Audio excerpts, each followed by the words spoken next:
Welcome everyone to the 17th session of the IN Knowledge Series. I'm Kanchi Daya from the Indian Angel Network, and our topic for today is term sheets, the terms of which often confuse first-time founders. So joining us today is Vanessa Agrawal, founder of Thinking Legal, who is going to cover the key clauses of a typical term sheet, share her insights on various rights sought by investors, and of course, give practical tips for negotiating founders' rights. Vanessa is the founder of Thinking Legal, as I mentioned. She helps startups set up operations and negotiates transaction documents on their behalf. She also regularly advises angel investors and venture capital funds on setting up their fund structure and their investments in Indian startups. Vanessa is a frequent columnist in various newspapers and has written various articles related to securities and corporate law. She is a member of the CII National Committee on Regulatory Affairs, CII National Committee on Insurance and Pensions, and Company Law and Corporate Governance Committee, PhD Chamber of Commerce, and serves on the board of Operation Asha, a non-profit that has taken TB treatment to the doorstep of about 6.1 million individuals living in disadvantaged areas. Vanessa has a master's from New York University, and after gaining valuable experience of working in law firms, she joined the Indian Securities Market Regulator, Securities and Exchange Board of India, SEBI, to gain regulatory experience. At SEBI, Vanessa was extensively involved in drafting various regulations. So thank you so much for joining us today, Vanessa. It's a pleasure to have you here. I'm sure the founders are eager to hear your thoughts and help demystify all the terms that are there on a term sheet and how should they go about negotiating with investors when they're talking to them. Thank you so much, Kachi. Thank you to you and Indian Angel Network for inviting me for this session. I'm very excited to interact with all the founders who have joined. I want to thank everyone for taking out time and joining this session. And we hope that this will be an interactive session. We have kept it to cater to founders who are raising early stage Series A, Series B funding. And we welcome everyone to ask questions. I know we have time at the end of the session, but we also welcome people to ask questions during the session. And I'm sure Kachi will also help us kind of see which questions can be answered when. Absolutely. So if Vanessa is covering a particular topic and you want more clarity on that, just please feel free to drop in the question via the Q&A tab at the bottom of your screen, and we'll pick it up and address it as the topic is being covered. Okay, so should we start with the presentation then? Yeah, over to you. Thanks. Okay, thank you so much, Kachi. Okay, hi everyone. So we are going to cover the anatomy of a term sheet, and we'll cover the various clauses that are typically there in a venture capital or even an angel term sheet. Before we start, this is supposed to be general guidance, and as and when you raise funds, please do seek specific advice because each situation will be different. So this PPT, this presentation, we have broken up into two parts. The first part, we will discuss the structure of the investment and the typical rights that investors like to have in early stage investments.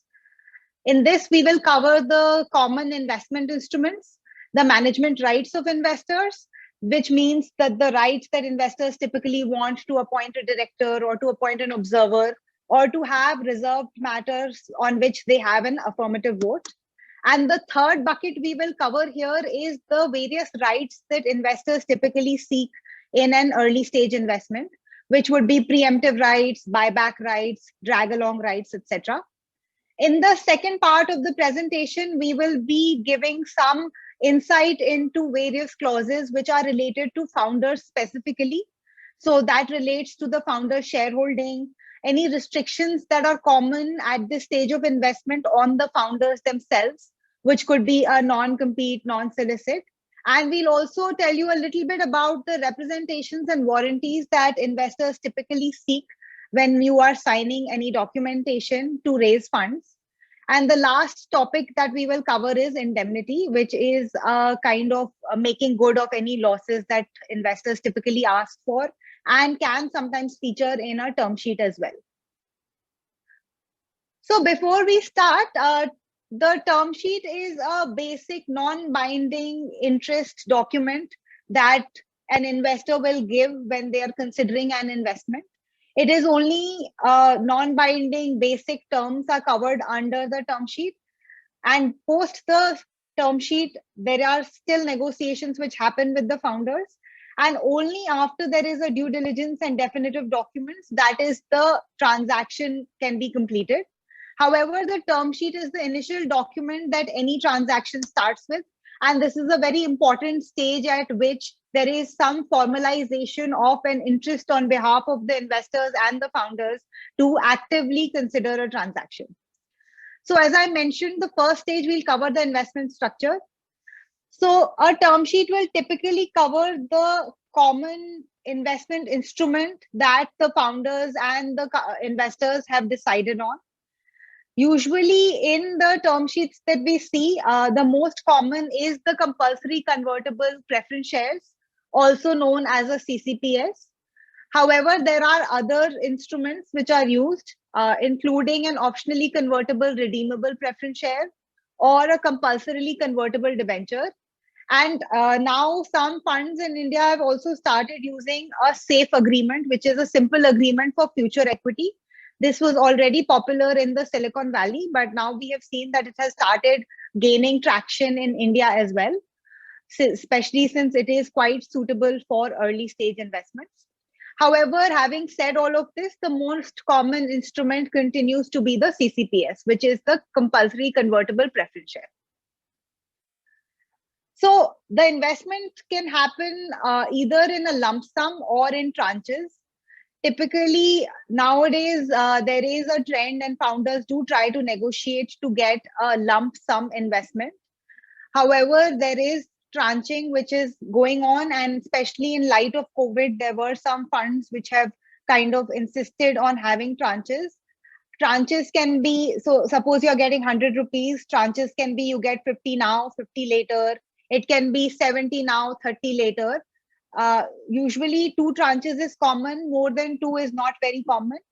And tranches can be either linked to milestones, which can be certain targets that the business has to meet, or they can be linked to a specific timeline. So it can come after, say, 6 months of the first tranche. So it depends on the negotiations between the funds and the founders. Obviously, a tranche concept does add some sort of uncertainty for founders. However, we've seen that founders who are confident of achieving certain milestones, they may even negotiate for a higher valuation for the second tranche. Or you can negotiate for a clawback in case certain milestones are met. So depending on the status of the business environment, the negotiation between the investors and the startups, the investment can be either in tranches or it can be as a lump sum. As I mentioned, the most common instrument is a CCPS. CCPS is something that will convert into an equity share in the future, and it can happen either at a predetermined date or when certain events happen, for example, at the time of the next funding, or it can happen at the option of the investor as well. So this CCPS is almost like an equity share. An equity share is something that it will eventually convert to. CCPS can also be issued to foreign investors. And at the time of issuance, the price of the CCPS should not be less than the fair value. This becomes important from both a foreign exchange perspective as well as a company's law perspective. So there is a valuation that needs to be done by a merchant banker to determine what is the fair value. The other type of instrument that is used sometimes, it's not very common, is an optionally convertible redeemable preference share. In this, the investors may have an option to get the preference shares redeemed. So they may convert it into equity, but they also have an option to get a redemption. So this is something that happens in certain transactions. As I mentioned, it's not very common. And obviously, as a founder, one would not be very comfortable with this kind of instrument because that does add some higher degree of liability as compared to having a compulsorily convertible preference share. The third category is a compulsory convertible debenture. This is typically used in situations where the valuation would be dependent on the next round. And if investors want to get some sort of discount to the next round. And in that case, the valuation and the conversion of the compulsorily convertible debenture or the CCD is linked to the price of the next round. And the investors typically want a discount on the next round as a conversion price. So it could be a 10% discount to the next round if the next round happens as in the next 6 months. So this is an instrument that is used more commonly if there is a bridge round of funding, not a full-fledged round of funding. And there can be a sliding scale to determine what is the discount that the investors would get. So if the next round of financing is say in 6 months, then the discount could be 10%. If it's between 6 to 12 months, it could be 15%. So a CCD is typically used in a bridge situation to and then linked to the valuation of the next round. The last type of instrument that we wanted to discuss is a simple agreement for future equity. A safe agreement is a CCPS in which the valuation is not done at the time of the investment. And it is also linked to a future round of valuation that happens at the next round. So typically the funds who use this instrument, they will not be doing a valuation at the time of investment. And this is typically something that is done more at a seed stage rather than a Series A stage. So there is, it's a very simple instrument that someone will use at an early stage, and most of the rights and the conversion, everything is kind of postponed to the next round. There are various types of safe notes that are there. So fixed conversion can happen at a future date. It can be linked to a discount to the next round. It can be at the same valuation as the next round investors. So there are various permutations and combinations that are possible. And we can, of course, discuss some of these in more detail. I think Kachi wants to add something. Yeah, no, there were a couple of questions before. If you want, once you cover the safe piece, we can. Sure, we can take questions now, Kachi. Yeah. All right. So the first question is in terms of the CCPS, OCPRS, and so the founder is asking, what is the difference between CCPS or OCPRS, OCRPS, and convertible notes? Okay, so a CCPS is something that will compulsorily one day convert into equity, and an optionally convertible is something that either can convert into equity or it can be redeemed at the option of the investor typically. Okay. A convertible note is also something that is compulsorily convertible. The difference between a convertible note and a CCPS is that CCPS is an instrument, whereas convertible note is usually in the form of an agreement. So it's not an instrument which is issued using the process of ROC. It's just a document which is executed. Perfect. Thank you. There's a couple more questions. Sure. Are the terms of the preference shares agreed at time of investment or on conversion? So the terms of the CCPS are usually agreed at the time of the investment. So the price is agreed, the rights are agreed, everything is usually agreed at the time of the investment. But if they have some more clarity on what do they mean by terms of investment, then maybe we can answer that as a second part. But typically in a CCPS, everything is agreed up front, as opposed to a safe instrument in which it is, depends on the conversion that happens later on. Lovely, thanks. The next question, there are two questions more on discounts. So sure. Would there be discounts for CCPS? And I'll just club that with another question that's come through. And what is the basis for arriving at discounts? Any limitations, ceiling or base from a regulatory standpoint? So as far as CCPS are concerned, once you get a valuation done by a registered valuer, any instrument has to be issued at a price higher than the valuation.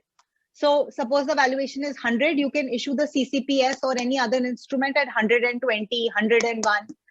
If you issue it at 101, then it's not possible to get a discount. But if typically what investors will do is that if the valuation is at 100 in the valuer's report, they will take it at 120. so that in case there is an anti-dilution event or some sort of conversion or discount to the next round, then they can use that buffer to do a conversion at a lower price. So from a regulatory standpoint, this is how investors cover themselves through the valuation report. There is no other limitation under law on the discounting of CCPS in the future. There may be some consequences on under tax, which we are not dealing with, but as far as the ability to issue shares, there's no regulatory bar. Okay, lovely, thanks. Now just a little bit of clarification they're asking for in terms of, one's asking the difference between debt funding and CCPS. Which one would you suggest, and the pros and cons for each? And similarly, another fan is asking, what is the difference between CCPS and SAFE? Okay, so as a debt funding and a CCPS is an equity funding. Debt funding is done typically just as a plain debt instrument. Of course, as a founder, one has to try to get equity funding, because at a level of risk in an early stage startup, one should try to get an equity funding rather than a debt funding, because even under law, there is more obligation on you to repay debt, whereas equity is supposed to be a risk investment. So if the company does not do well, there is no obligation on you to provide a return, etc., to the investors. So as a founder, I would recommend personally to do a equity funding rather than a debt funding. However, this depends on each situation. So, these answers have to be taken in light of what is generally acceptable. A CCD is actually not a pure debt funding, because you are getting compulsorily convertible debentures. So in that sense, a CCD is fine, because they will convert at some point into equity. But if you get a pure debt funding, that does add liability on your books. So that is something that is not advisable at an early stage. What was the other question? The difference between CCPS and SAFE? Actually, SAFE is a concept, and ultimately under Indian law, you do issue CCPS. The difference is mainly that in a plain vanilla CCPS, the terms are decided at the time of issuance, whereas in a SAFE, the terms are not decided at the time of issuance. But there is no such clear distinction under Indian law. So it is done through a CCPS instrument itself, actually. Lovely, thank you. There's quite a few coming through, but maybe if you want, we can pick them up at Sure, the end. I think, yeah, sure. So we'll just try to go through the PPT. I think, it was good to have a brief discussion, and then we can pick it up in the end. Sure. Okay. So now coming to the management rights. So we've tried to divide the presentation into rights which are related to more operational matters that investors may want to get involved in. And the other perspective is from the rights that shares carry in terms of exit, etc. We represent a lot of investors, and I think some founders can be quite uncomfortable about the level of involvement that investors may want in the company. I think most investors, especially if you find the right investor, they want to be involved and help the company grow. Sometimes it may feel like a bit like they are kind of exercising too much control. So that's why we are going to try to discuss ways in which you can navigate this. So we are discussing it under three heads. One is an appointment of an observer or a director on the board, which is quite typical if there is an investment happening at an early stage. The second one is an information and inspection rights that investors seek. And the third one is reserved matters. So these are some important matters on which investors require that you take their affirmative consent in a board or a shareholder meeting before going forward. So as far as an appointment of a director is concerned, investors typically seek that you allow them to appoint a director, and it can and an observer or an observer. So it depends on what kind of negotiation happens. There is a trend that investors want to have a right to appoint an observer because of the liability associated with appointing a director on boards of companies. So this, we usually recommend to the founders that we work with that in case you do give this right to investors, there is a scope to negotiate a fall away threshold. So if you are getting an investment of say 10%, at the time of the term sheet, or one has to discuss with the investors that till what level of investment they would want to have the right to appoint a director or an observer.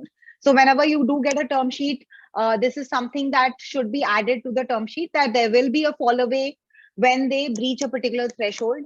Now, what that threshold could be depends from different situations, and there is a lot of negotiation which is possible on this topic. So, that is, we've seen everything from a fall away of say 2% to 5%, 10%. So it really depends on each transaction. The other thing that founders typically negotiate is that the director and observer should not serve on the boards of any competitors. So that is, we know that there are angel investors and VC funds who focus on specific areas and may have other investment in that areas. So as a founder, I think it is quite important to make sure that someone who's on the board is likely to have a lot of information about the company, is not serving on the board of any competitor. The third thing we wanted to discuss is board composition. So typically, we recommend that the board should be an odd number. So you should have a board of say 3, 5, 7. And in this odd composition, one should try that the founders have majority directors on the board. So you may be in a situation where you're raising funds from say 3 institutional investors and they all want directors, and there may be only 2 founders. So in that case, then one should try to negotiate for either additional seats that can be nominated by founders, or independent directors who can be appointed jointly by founders and investors, so that it doesn't become an investor heavy board. This is something that's quite important because it will affect your day-to-day functioning. There are a lot of matters which go to the board, and this is something that I would suggest that you carefully see whenever you get a term sheet. So fall away threshold can be both for a director as well as an observer. And this is all part of the negotiation that happens with investors at the time of the term sheet typically. Okay, so the next one is information and inspection rights. There's some typical information that investors always ask for. We are not going to spend too much time on this slide because all we want to tell you is that even for information inspection rights, do think of having a threshold, because if you have investors holding say 1%, 2%, and you commit to provide a lot of information to them, there are 2 problems that can happen. The first one is that it becomes operationally difficult to find all these investors and provide information. And the second problem is that it may have consequences on your intellectual property, confidentiality, etc. So we recommend that you have some sort of threshold, 1%, 2%, 5%. And below that threshold, we encourage founders to tell investors to take information from MCA, because that information, some audited information, is provided by the company on MCA. Just from an operational point of view, it is difficult for companies at early stage to keep catering to information requirements of every investor. Yeah, Kachi. Vanessa, there's a question, since we're covering this in various slides. What does fall away percentage mean? That's a question. Okay, fine. So I'm going to go back to that. So fall away percentage is that suppose there is an investor who has put in 10 crore today and they have 10%. But in the future rounds of funding, they do not participate, and hence the 10% falls to say 3%. So when you do future rounds of funding, it will be clear in your documentation that if your 10% falls to 3%, 2%, 5%, then you will not have the right to appoint a director. So this fall away is a threshold, like a percentage below which you will not have certain rights. And we encourage founders to include it in each round of funding so that there is clarity. And when you're raising future investments, there is no expectation that someone who is not participating in future rounds of funding is going to get a director position, etc. So a fall away is something that is a threshold below which your rights fall away. So certain rights fall away. So that is a fall away percentage threshold. Thanks, Kachi. I think that was an important question. So, for this fall away, we recommend to introduce for various types of rights that you give to the investors. because it's not possible to give rights to a minority investor. If you are an investor, say in a listed company, you will not get any of these rights. These rights are peculiar to the stage of investment and the risky nature of the investment that happens in the startup world.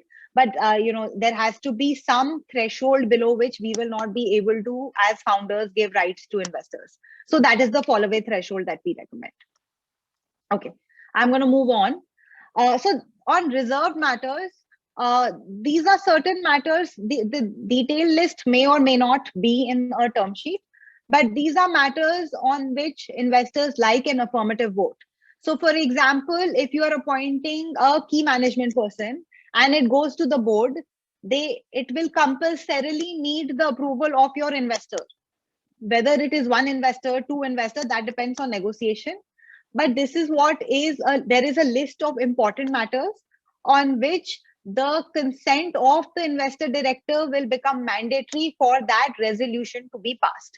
So this is something that one should look at very carefully. And reserve matters can be divided into strategic matters and operational matters. So operational matters, this is something that should be negotiated carefully, because that is not something that in the fast dynamic space that startups work in, it is not recommended that there's a long list of reserve matters, or you agree to something that becomes operationally challenging. So for example, here we have this raise indebtedness or loan beyond. So depending on how much loan you require, what is your working capital, what is the nature of your business, this number which we have put a placeholder on, this number has to be negotiated with investors, so you don't end up in a situation that you are going back to investors for approval for each loan that you take. So this list, if you find this list as part of the term sheet, that is the stage at which you should negotiate it. Most of the times this list is in the definitive agreement, which will follow the term sheet. But sometimes we have seen that this list is there in the term sheet itself, either as an annexure or as a brief mention of certain points. So this is something that you should consider depending on the nature of your business, what is operationally feasible, how much you think that the investors are going to be involved. And this is something that should be carefully negotiated as well. And the other point that we wanted to make is that if you are getting more than one institutional investor on board, then you also have to think about who all are the investors who have an affirmative vote. So if you have, say, two funds and both of them have an affirmative vote on appointment of a CFO, suppose you bring a proposal to appoint ABC, if fund one says okay, but fund two says not okay, then you will not be able to appoint that person. So one has to also consider who are the investors to whom you will be giving this affirmative vote. So Kachi, I was wondering if any questions are there on that part of the PPT, because now we've reached the next stage. Yeah, there are a couple. Maybe we can take a few now and then again towards the end of the session. So there was one question that came up on the observer role. So just give me a second. They were curious to know what is the role of an observer on a board. Okay. So an observer is someone to whom you will be giving the board notice. So they will be aware that there's a meeting happening. They'll have a list of the agenda and the explanatory statement that comes to the board. They'll also participate in the board meeting, which means that they will come and they will listen in on board meetings. We have also seen situations where they may say something, but they are not allowed to vote on resolutions. But it is possible that they will say something at meetings. They have the option to join. They have the option to get all the information that board members get. The difference between an observer and a director is that they do not vote on resolutions at board meetings. However, we've seen situations where an observer may kind of speak, and they may even influence other directors who are participating in the board meeting. So that's something that's a more practical thing which happens, but legally they don't have the right to vote. So that also answers the second question which was asked, can an observer have right on reserved matters? So that would be a no, right? So the observer technically cannot have a right on reserved matters, but there are agreements in which it is written that if there is no director appointed by the investor, you have to take investor consent through the observer. but technically they are not supposed to vote at board meetings. Okay, thanks.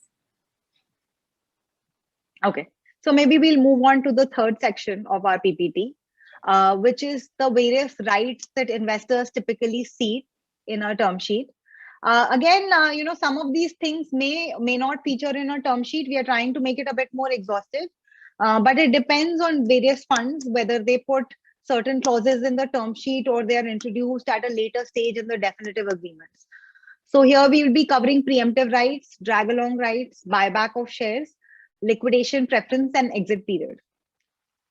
So preemptive rights are very basic. Each fund would like to have the right to maintain their shareholding.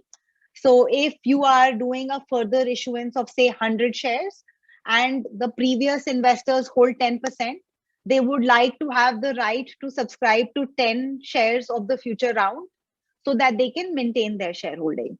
This preemptive right is given as a pro rata percentage to all shareholders typically, but it is specifically something that investors ask for because they want to participate, they want to have an option to participate in future rounds of funding if there is a company which is doing well. Here also we have seen cases in which people ask for a fall away threshold because the founders sometimes are hesitant to offer preemptive rights to investors who have a very small percentage for fear of crowding the cap table or for making it difficult to do future rounds of funding, because offering preemptive rights does require some timelines to be involved.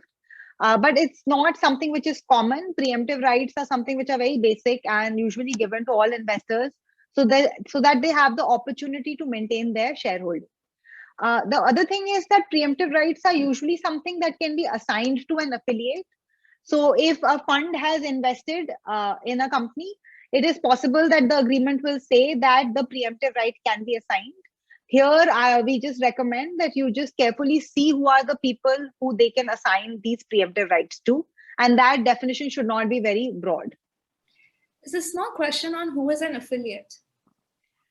So, it depends on the definition. There is no standard definition which is used. So it can be another fund in which the investment manager is there, or the partners of the first fund are also partners in the second fund. So it can be, it's negotiated on who is an affiliate of a particular investor. If the investor is a company, then it could be a group company. So it depends on who the investor is, and there's no standard definition as such. Okay, so now this liquidation preference is something that is quite hotly debated and something that comes up a lot during negotiation. So liquidation preference is something that is a preference on how the proceeds of a company will be distributed in case of a liquidation event. So a liquidation event could be, typically it's a winding up of the company or a sale of the assets of the company. Sometimes a departure of one of the founders of the company is also considered to be a liquidation event. So the definition of liquidation event is something that typically does not feature in a term sheet, but these are the situations in which the investors will get entitled to a liquidation amount, which we will discuss in the next slide. And this is a very key term in the term sheet, which is liquidation preference. The liquidation preference can actually be two types. So the liquidation preference can be a sum of the investment made and the pro rata percentage in the liquidation proceeds, or it can be a higher of the investment made and the pro rata percentage of liquidation proceeds. The difference is that higher off is better for founders, and that is the current standard that is prevailing for early stage investments as well. So I'll explain what is higher off. Suppose that I have invested 100 rupees in a company and I hold 10% shares in the company. If the liquidation proceeds are suppose 500, I will get back 100 rupees because I get higher of 100 rupees or 10% of 500. In the first scenario, which is a double dip, I will get back 150, because double dip is that you get back the investment amount plus 50 plus the percentage of the liquidation proceeds. So in terms of what is standard and what is better for the founders, higher off is something that is better for founders in terms of liquidation preference. Now the other one is a liquidation preference. So there are two types which are possible. We try to explain it through a slide. So this is a waterfall preference. So in a waterfall preference, as you can see, you will get your liquidation proceeds in. So first the debt holders will get it, then the later series investors will get it, and then the early stage investors will get it. And the founders will obviously get it last in a waterfall preference. The second one is a pari passu preference, where all the investors will get the liquidation proceeds at the same time. So this is pari passu preference is something that is also now becoming more common in an early stage investment. But these are things that have to be, this is a very critical clause in the term sheet about what is the liquidation amount and what is the order of preference that is there. The practical implication, as I discussed, is that higher off is better for the company, and it is also better for existing investors. And pari passu is also something that is better for existing investors, because I know that when founders negotiate, they also negotiate on behalf of existing investors, early stage investors, who kind of help them out at the time when there was no fund or institutional investor in the picture. So the next topic we want to discuss is an exit period. Each term sheet will typically have an exit period by which time the founders and the company commit to give an exit to the investors. That time period could be, is dependent on the nature of the company. It can also depend on the life of the fund, because funds are registered with the Securities Exchange Board of India. They have a time period within which they have to offer an exit to their investors. And it also depends on the stage of the company, of course. So that is something that is negotiated and mentioned in the term sheet, that the exit has to be provided within X number of years. The exit is typically provided for early stage investors. More often than not, it is provided as a secondary sale in future rounds of funding. An initial public offer is something that is more likely to happen when someone has raised many rounds of funding. So as early stage investors, that is not something which is common. The third one is a trade sale, where you can sell the shares to any third party as an investor. There's also an innovators growth platform now on the stock exchanges.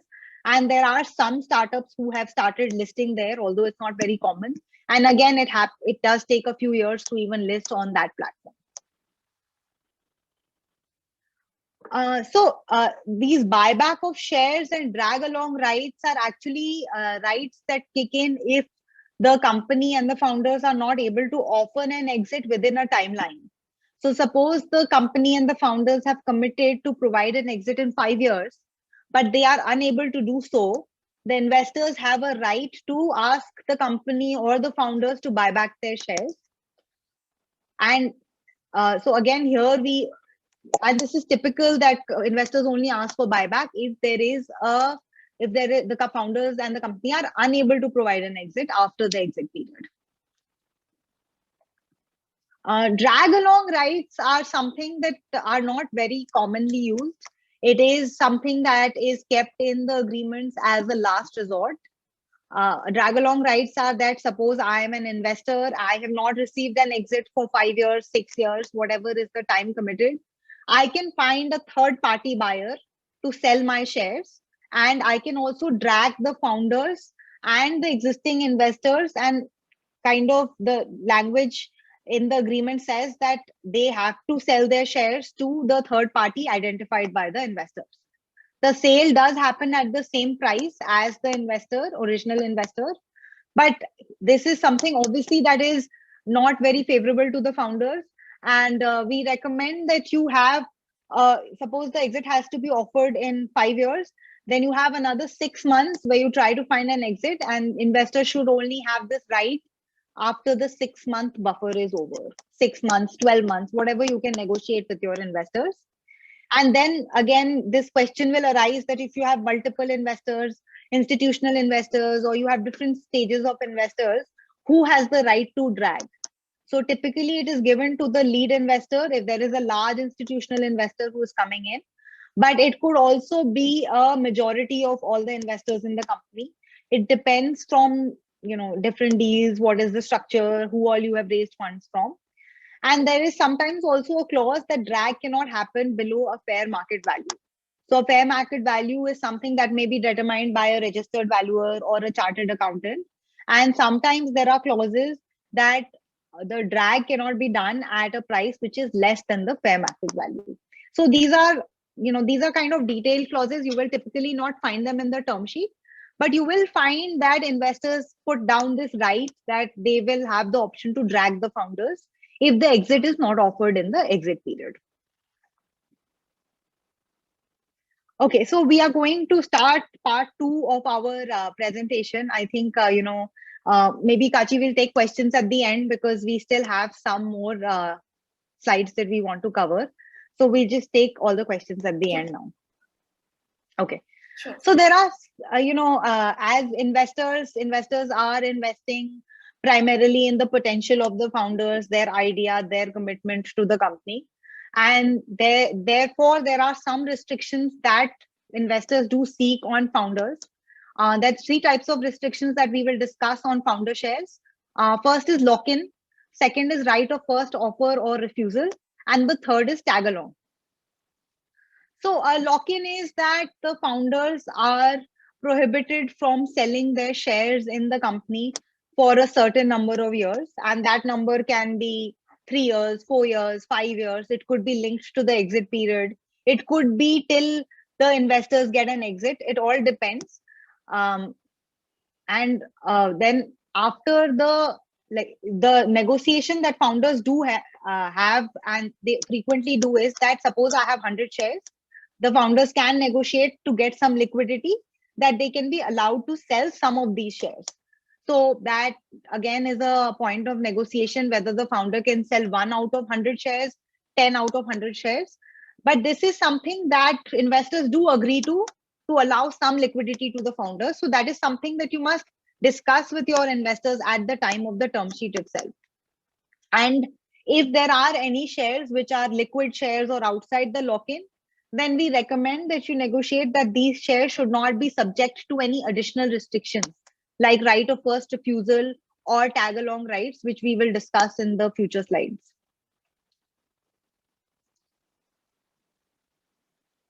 So these are the 2 kinds of restrictions which can happen. A right of first refusal is that as a founder, if I want to sell certain shares and I have a third party who's willing to buy those shares, and that third party suppose offers a price of 500 rupees per share, I check with my investors that are you okay to pay 500? If they are, the shares are sold to the said investors. If they say no, we can go ahead and sell those to the third party who had initially given an offer of 500. So this is a right of first refusal that is typically given in favor of investors. The other possibility is a right of first offer. This is not common, but it is something that founders can try to negotiate. A right of first offer is that if I want to sell certain shares, I ask my investors, what is the price that you have in mind? Suppose they come up with a figure of 300. I have an option to either accept the 300 figure, or I can find someone else who is willing to pay 301 or more. So that is a right of first offer, where you go to your investors first to get an offer. And in a right of first refusal, you have a third party who is already given you an offer and you ask your investors to match that offer. So both are possible. A ROFO is, in my opinion, it's better for founders. So that is something that can be a negotiating point on term sheets. There is also a possibility that founders sometimes negotiate that when investors are selling their shares, they will offer a right of first offer to the founders. So if as a founder, you want to have the option to increase your shareholding in the company in the future, which, there are many examples that you would have seen where founders have increased and bought shares from investors. You can ask for a right of first offer on the shares of investors, where they will ask the founders to give a price that they are willing to pay for the investor shares. Many investors are a bit hesitant to offer these rights, but many of them see it as commitment of the founders to the company and to remain, interested in increasing their position in the company. So that is also something that you can consider negotiating. Okay, so tag along rights are something that is typically asked for. Tag along right is that if I'm a founder and I am selling my shares, I also have to convince the third party to buy the shares of my investors. Because the idea is that the investors are primarily invested in the founders who are supposed to run the company. So if they themselves are exiting, then the investors would like to tag along in that exit. As if there is a change of control, then typically investors have the right to tag along to the entire shareholding held by them. And if there is, if the shares being sold by the founder do not lead to a change of control, then it is a proportionate. So if the founder is selling 50%, less than 50% of his shareholding, the investors can also sell a proportionate amount to the third party. So if as a founder you're looking to sell your shares, you have to be mindful that the investors would also be needing an exit. But this is tag along rights are very standard. These are not negotiated much, and everyone is, this is something that is a typical clause in all term sheets. Okay, so now we are coming to terms of employment of founders. There are three types of restrictions that we'll discuss. There is a non-compete and a non-solicit on founders once they leave the employment of the company. An employment could also end if there is a material breach by the founders. And there is also a termination clause, which is there in the employment agreements that are signed separately with founders typically. Non-compete can be anywhere between 6 months and 24 months. We have seen a whole range between this. I would say between 12 and 24 months or 12 and 18 months is something that is typically standard. But there is no fixed formula. It is subject to negotiation. It also depends on the kind of business that you are doing. And the non-compete can be either linked to employment with the company, or it can be linked to employment as well as shareholding in the company. So that is again something that is usually more detailed in the definitive agreements. But term sheets do talk about the non-compete and non-solicit. Non-solicit is that after leaving the company, you will not solicit the business of the company or the employees of the company to join you in your new venture. And non-compete is that you will not do something that is competing with the business of the company in which your investors are putting in money. Here, obviously, it is better for founders if the non-compete and non-solicit are linked to employment, because it is possible that you may leave the employment of the company. There may be professional management who come in, but you continue as a shareholder of the company.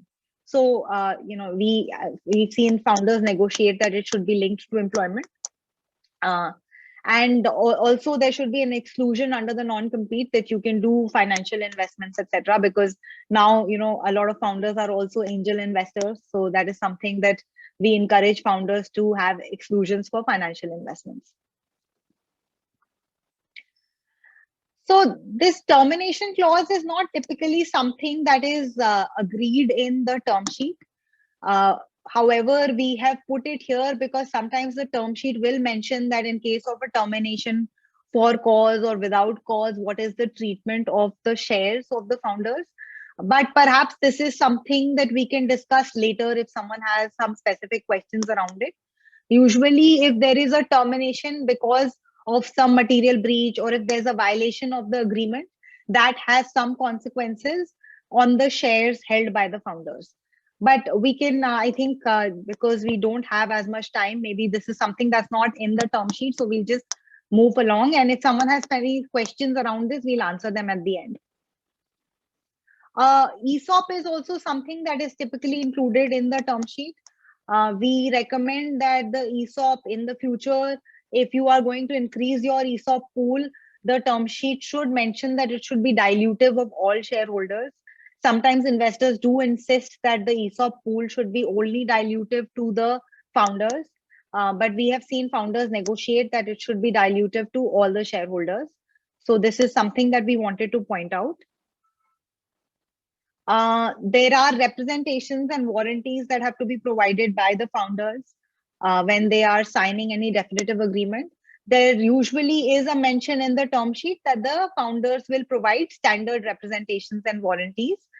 Standard representations and warranties are about the status of the business, about the financial condition of the business, about having the statutory registrations that you need to carry on the business.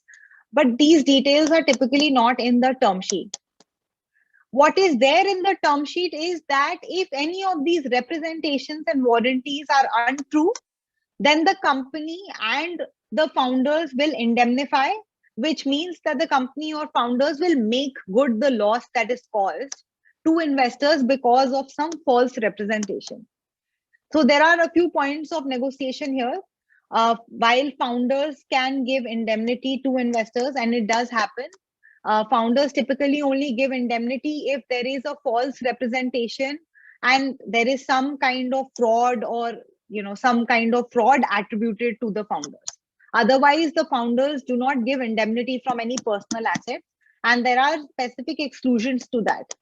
And the other indemnity limitations that can be added to term sheets is that the indemnity will be limited to maximum amount of investment, and that there'll be a time bound event. So for tax, you can offer indemnity for say 5 years. Now that there is an amendment, maybe you can offer it for the next 3 years.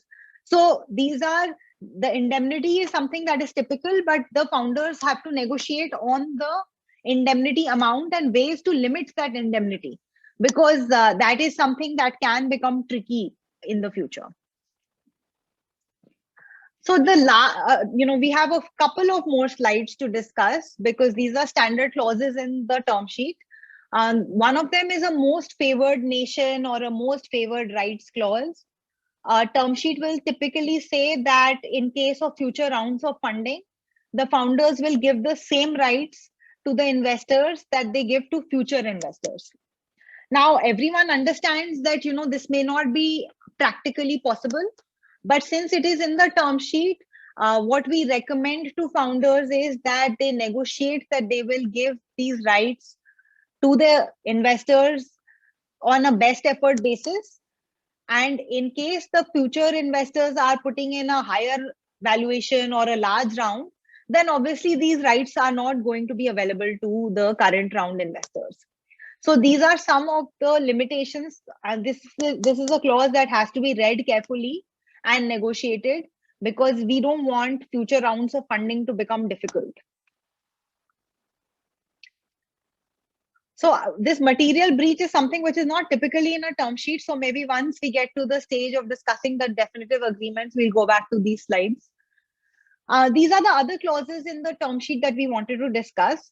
So as I mentioned in the beginning, a term sheet is a non-binding term sheet, and it is for the purpose of negotiation. There are very few funds who will give you a binding term sheet, and however, there are some exceptions to the binding nature. So confidentiality. Any discussions about a term sheet are supposed to be kept confidential. There is also exclusivity. So while you have a term sheet from one investor, there is a restriction on founders to negotiate with other investors. And that exclusivity period is again negotiated, and it can be anywhere between say 45 days to 90 days. And this is a period in which the founders will not approach other investors for funds. And the last one, which is binding, is governing law and dispute. So in case of a dispute, in the term sheet, of course, you should try to pick a location in which you are there. But that most term sheets don't go into dispute resolution. I think the first two are more important. The term sheet also contains a provision that the founders and the company will bear the expenses of due diligence and documentation for the transaction. So this amount can be capped at 1% of the investment amount, but you can also pick a figure and try to get it capped at that. Since ultimately, this is something that's going to go out of your investment amount. This is something on which investors and founders have a lot of back and forth. And this is again something that is negotiated in each term sheet that we do. Yeah, so I think maybe now we can take some of the questions that have been coming in, Kachi. Perfect. Thank you so much for such a comprehensive session, Vanessa. There are so many founders that have written in that, you've helped clarify quite a few of their doubts. Good, I'm glad. I'll just quickly take a few questions that have come through. One is, can founders have differential voting rights, and is that generally acceptable among the investor community? So I think founders can definitely have differential voting rights. They are not very common at initial stages of investment, because at the time of initial stages of investment, founders typically do have at least 50% of the shareholding of the company. In fact, in early stages of investment, people want that the founder should have enough skin in the game. So they're not common at this stage of investment. But of course, as you go forward in different series, it is definitely very much possible to have this. Okay, lovely, thanks. The next question is, what are ESOPs? Can directors be paid by sweat equity or ESOPs?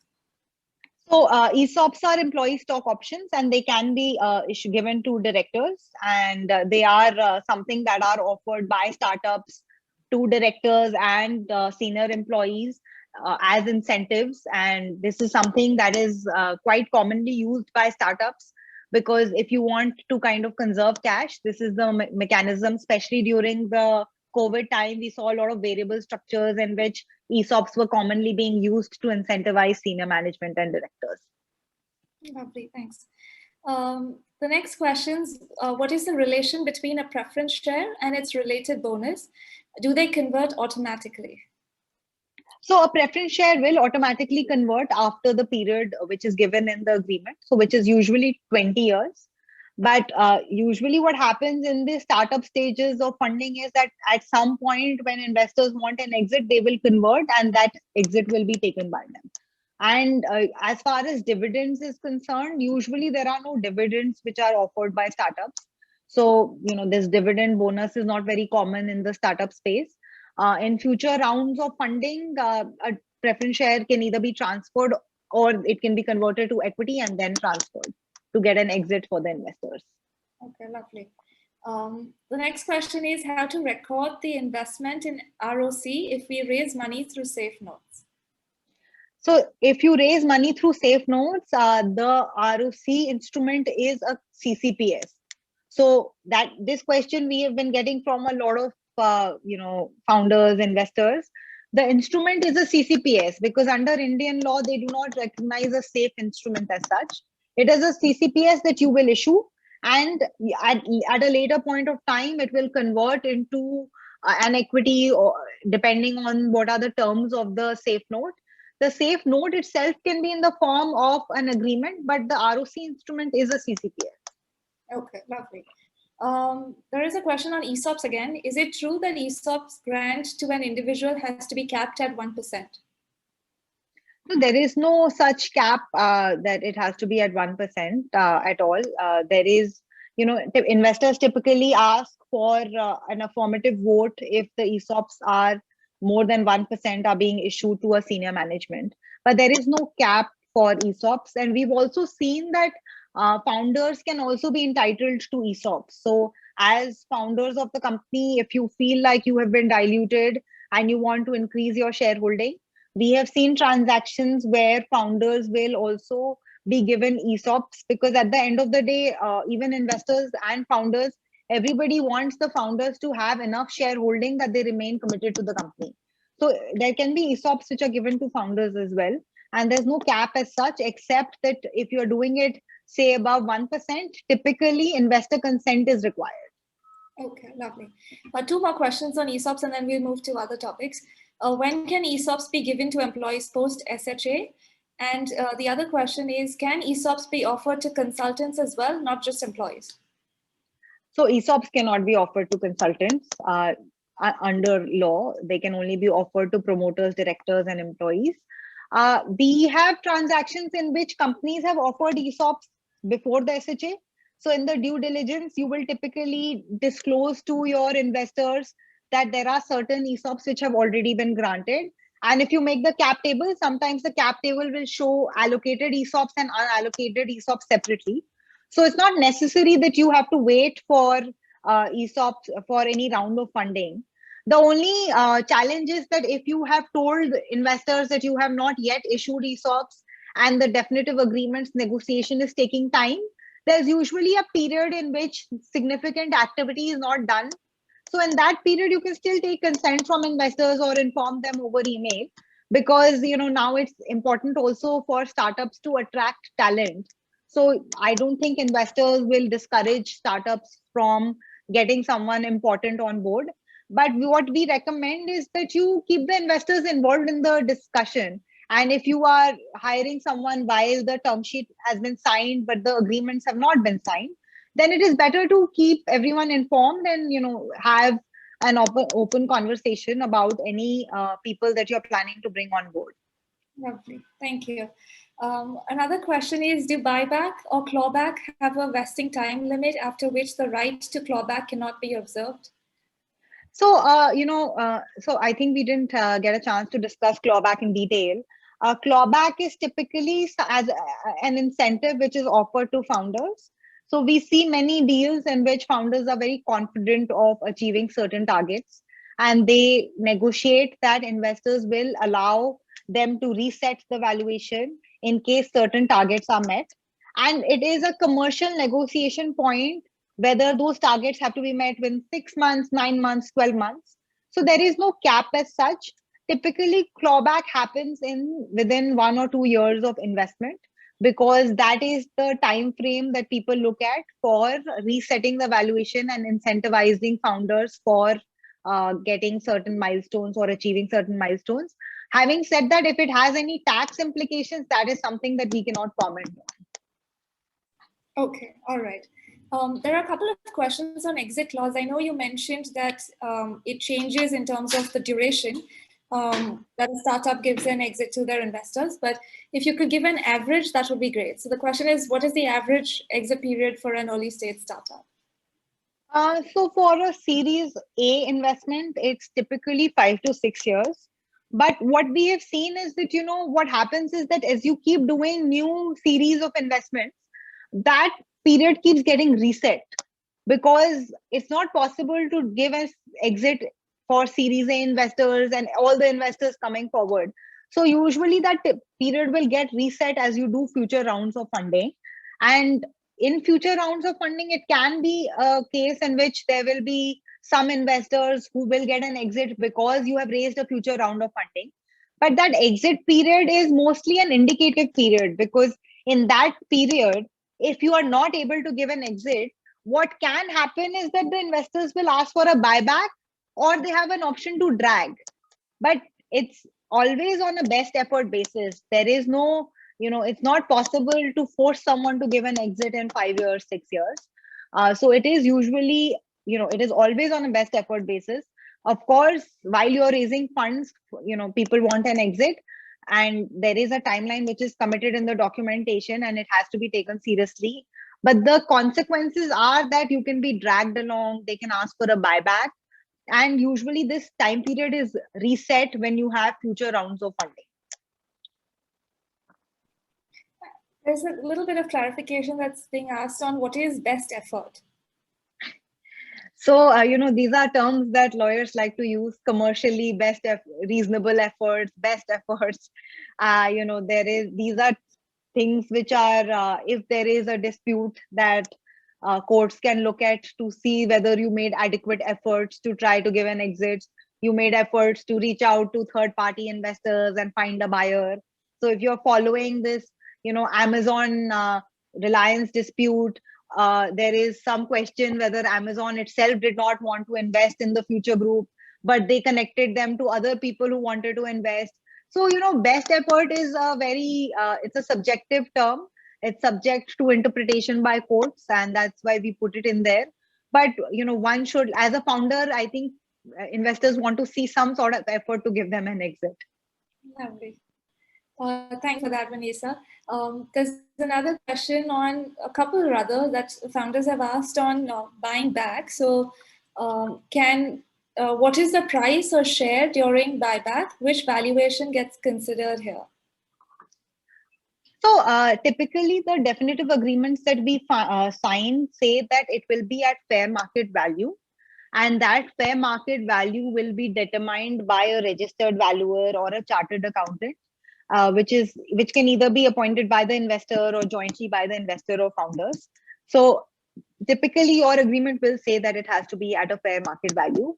Again, it can only be done if the company has sufficient funds, and even if you put an obligation on founders to do a buyback, there is no expectation that founders are going to buy back shares of investors from their personal assets or anything like that. And in fact, these are things which are we as lawyers put them in agreements, but these are not commonly exercised rights. I think the idea of investors is to get an exit through helping the company grow. These are some last resort options that may be in the definitive agreements, but typically where investors get good exits is not where they force founders to buy back, but rather when the company grows. Okay. Thank you. Another question on what is the anti-dilution clause? So, we actually didn't put it in the presentation because an anti-dilution clause is a very standard clause which is there in term sheets, and that is rarely negotiated. An anti-dilution clause is that suppose you are currently issuing shares to your investors at 500 rupees per share, and then in the future you issue shares at below that, which is a down round. So suppose you do a down round at 400. In that case, you will issue additional shares to your initial investors so that the valuation for them also becomes 400, which can be done either by issuing additional shares or changing the conversion formula. And this is something which is standardly offered by all founders to investors, that the investors who are putting in money will get an anti-dilution protection in case of future down rounds. Okay, lovely. Thank you. Another question on, do investors have a cap on rights to purchase additional shares?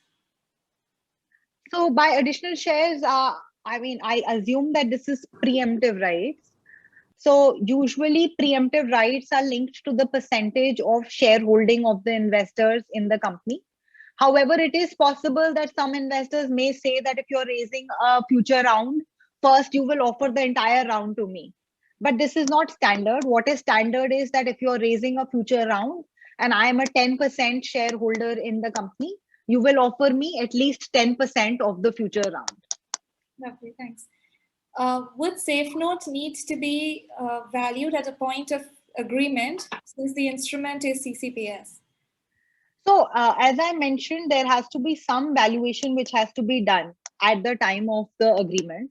That valuation that can be a lower valuation, because what is required under company's law is that you have a valuation report and you have to issue the instrument at a price higher than the valuation report. So you can keep the valuation quite low. So that gives you flexibility to then do a conversion depending on the next round or whatever is the conversion term of the SafeNote. So there has to be a valuation done, but you can keep the valuation report as a lower number. Thank you so much, Vanessa. I think we've been asking you back-to-back questions. No, I think these are very insightful questions. I think the audience is already on their way to fundraising, that we are getting these detailed questions. So that's good news for the startup ecosystem. Absolutely. So if you don't mind, we'll just take a few more questions. Sure. The next question is regarding convertible debt. Is there some interest that needs to be paid on regularly before it is converted to equity? Typically, there is no interest that investors ask for. The conversion, at the time of conversion, it can be that the initial amount plus interest will get converted. But the interest payout is not something that typically investors ask for, because although it is a debt which is given, it is more of in the nature of an equity, because they just want to get the benefit of a discount to the next round. So typically investors don't ask for any interest payout on CCDs. Okay, all right, thanks. Another question on ESOPs. In a private limited company, when do ESOP beneficiaries get any real money? How do they sell their shares and to whom? Okay, this is for ESOPs in a private company, typically ESOPs, the shareholders get an exit either at the time of future rounds of funding or if you're lucky and your company IPOs, that's time to get an exit. What has recently also started happening is that there are some intermediaries who have started getting ESOPs to be sold to as a secondary sale to third party investors who are interested in becoming shareholders of the company. But so there are a number of people who you can connect with who will then connect you to certain investors who want to buy ESOPs. But typically in that case, you will need your company's board to give consent. Commonly, ESOPs are bought at the time of future rounds of funding. And I know people who are waiting for IPOs of certain unicorns to happen. So, that is something that one can hope for if one is in one of these companies. Lovely. One last question. I know there are quite a few, but maybe the founders can write them into us. And yeah, we actually, I've put my email up on the screen now. So, if there are any questions or separately, if there are any people who want to chat with us, please do write into us. Sure, lovely. Thanks so much, Vanessa, for sharing that. But there's one last question. Maybe we can take that. And sure. Yeah, we're happy to do that. The question is there any book or write-up where they can get more details on this topic in detail? So if there's any literature that maybe we can direct them to for them to get insights. I did get a few questions on if the recording would be put up on YouTube. So yes, we will be sharing it on IAN's YouTube channel. You need not worry about that. But for any additional reading material, if there's anything you can suggest now, or maybe send it at a later time to them. I think we'll have to draft some of this reading material. It's not readily available, but I think it's a good idea to start working on some material if, now that these questions are being asked and it's not available in the market yet, maybe we should work on some write-up. And as and when we do, we'll share it with Kachi and she will forward it to the ecosystem, I'm sure. Thanks so much, Vanessa. It was quite a power-packed Q&A session, and in fact, the entire session was power-packed. Thank you so very much for your time. You've given some extremely practical and insights to the founders in terms of when they actually go and speak to investors for negotiating their term sheets. So truly, truly appreciate all the efforts. Thank you so much, Kachi. To all our founders on the call, thank you once again for joining us today. Our next session is on digital marketing insights. It was actually much requested when, in the feedback form that goes out and founders were registering for the session. So we have added that next Friday, which is going to be on the 12th of February, the same time at 4 o'clock. So looking forward to hosting you then. I'm going to paste the registration link in the chat box. So I hope you've received it. You can use that to register for the session. And of course, in the meantime, if you are looking to raise capital or you have any other questions that you'd like to ask, please feel free to write to me and we'll be happy to take the conversation forward there as well. So my email ID is kanchi@indianangelnetwork.com. Again, I've shared that in the chat box and I look forward to hearing from y'all. And have a wonderful weekend and see you next Friday.